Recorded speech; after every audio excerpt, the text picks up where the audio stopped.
Halo semuanya, perkenalkan saya Amelia Febiola lagi dengan NIM 1020225007. Di sini kita akan membahas mengenai statistik inferensial yang diaplikasikan dalam bidang kesehatan, yang dimana kita akan membahas dua uji, yaitu uji regresi sederhana dan uji regresi ganda.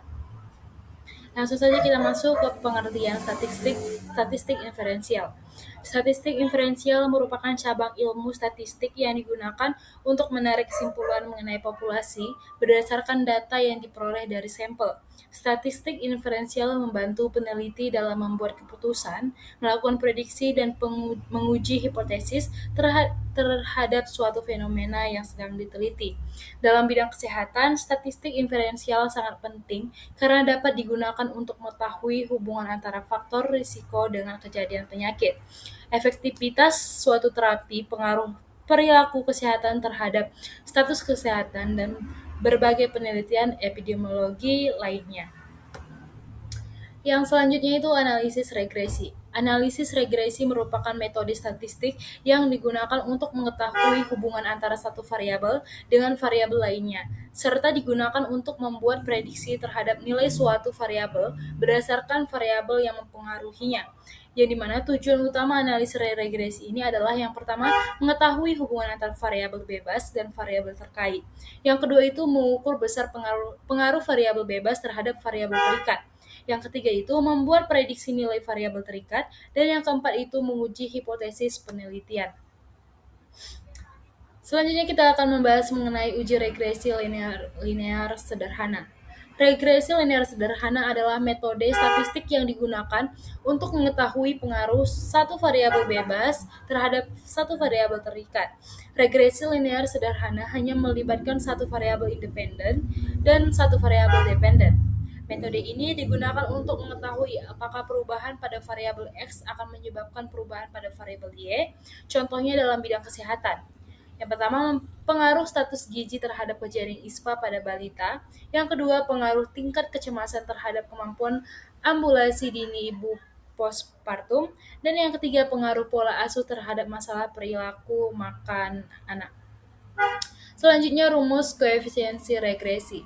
Koefisiensi regresi adalah yang dimana teman-teman bisa melihat rumusnya itu B sama dengan N, sigma X dikurang sigma X dikali X sigma Y dibagi dengan N sigma X kuadrat dikurang dengan sigma X kuadrat. Yang dimana konstanta A-nya itu A sama dengan sigma Y dikurang dengan B sigma X dibagi dengan N. Keterangannya itu N itu adalah jumlah sampel, sigma X itu jumlah seluruh nilai, sigma Y itu jumlah seluruh nilai Y, sigma X yaitu jumlah hasil perkalian antara X dan Y, dan sigma X kuadrat itu jumlah kuadrat dari X. Adapun hipotesis dalam regresi linear sederhana yaitu hipotesis yang digunakan itu H0 dibagi B sama dengan 0. Artinya variabel X tidak berhubungan signifikan terhadap variabel Y. Hipotesis alternatif atau H1 dibagi B tidak sama dengan 0. Artinya variabel X berpengaruh signifikan terhadap variabel Y. Selanjutnya koefisiensi determinasi atau R kuadrat. Koefisiensi determinasi digunakan untuk mengetahui seberapa besar kemampuan variabel X menjelaskan variasi variabel Y, yang dimana rumusnya itu adalah R kuadrat sama dengan R kecil kuadrat. Interpretasinya itu R kuadrat sama dengan 0 itu tidak ada pengaruh, L kuadrat sama dengan 1 itu berpengaruh sempurna. Semakin besar L kuadrat, maka semakin besar kemampuan variabel X menjelaskan variabel Y. Selanjutnya uji signifikasi regresi sederhana atau uji T. Uji T itu digunakan untuk mengetahui apakah variabel bebas berpengaruh secara signifikan terhadap variabel terikat. Yang dimana rumusnya itu T sama dengan B dibagi dengan SE. Kriteria pengujiannya itu jika T hitung lebih besar dari T tabel, maka H0-nya itu ditolak. Jika T hitungnya itu lebih kecil dari T tabel, maka H0-nya itu diterima. Taraf signifikasi yang sering digunakan yaitu A sama dengan 0,05 atau dengan 5%. Selanjutnya uji regresi linear berganda. Regresi linear berganda adalah metode statistik yang digunakan untuk mengetahui pengaruh dua atau lebih variabel bebas terhadap satu variabel terikat. Tujuan regresi berganda ini yang pertama mengetahui hubungan antara beberapa variabel bebas dengan variabel terikat. Yang kedua itu mengetahui arah hubungan variabel, dan yang ketiga membuat prediksi nilai variabel terikat. Selanjutnya ada pun persamaan regresi linear berganda, yaitu model umum Y sama dengan A tambah B1 X1 ditambah dengan B2 X2 ditambah dengan titik tambah dengan Bn dan Xn. Keterangannya itu Y itu adalah variabel terikat, A-nya itu konstanta, B1, B2, dan Bn itu adalah koefiensi regresi, X1, X2, dan Xn itu variabel bebas. Selanjutnya kita masuk ke pengujian hipotesis regresi berganda. Hipotesis H0 dibagi B1 sama dengan B2 sama dengan 0, artinya seluruh variabel bebas tidak berpengaruh signifikan terhadap variabel terikat. H1 minimal ada satu koefisiensi regresi yang tidak sama dengan 0, artinya terdapat pengaruh signifikan variabel bebas terhadap variabel terikat. Selanjutnya koefisiensi korelasi berganda. Koefisiensi korelasi berganda digunakan untuk mengetahui kekuatan hubungan antara seluruh variabel bebas terhadap variabel terikat. Nilai R berkisar antara 0 sama dengan tidak ada hubungan, 1 sama dengan hubungan sempurna. Semakin mendekati 1, maka hubungan semakin kuat. Selanjutnya koefisien determinasi regresi berganda, yang dimana rumusnya itu R2 sama dengan R kuadrat. Pada contoh kasus, R sama dengan 0,775, maka R2 itu sama dengan 0,60. Artinya 60% variasi keputusan konsumen dijelaskan oleh promosi dan harga, sedangkan 40% dipengaruhi faktor lain di luar model. Selanjutnya, koefisiensi determinasi regresi berganda.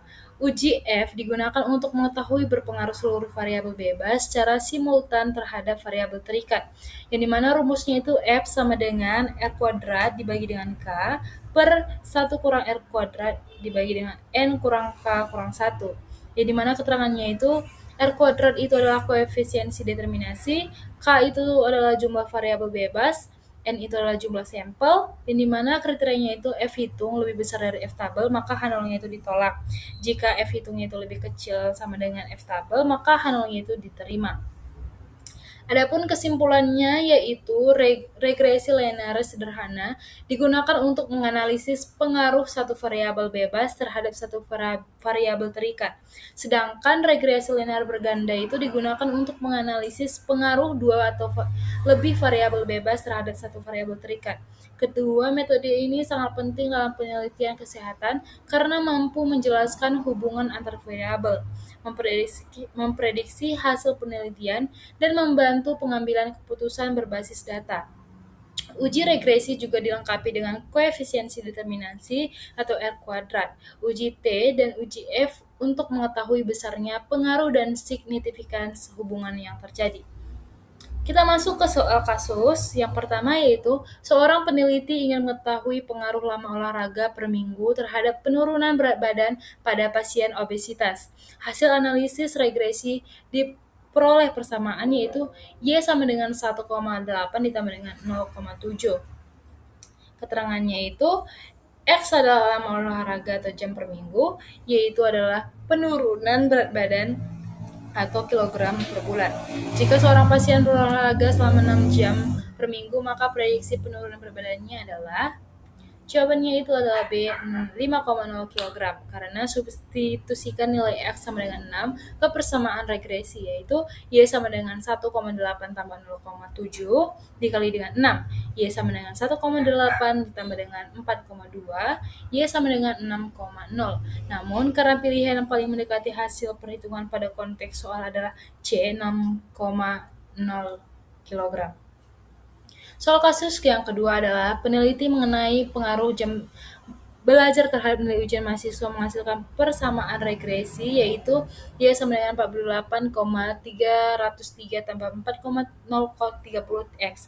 Maka koefisiensi regresi sebesar 4,0030 adalah Jawabannya yang tepat itu adalah B.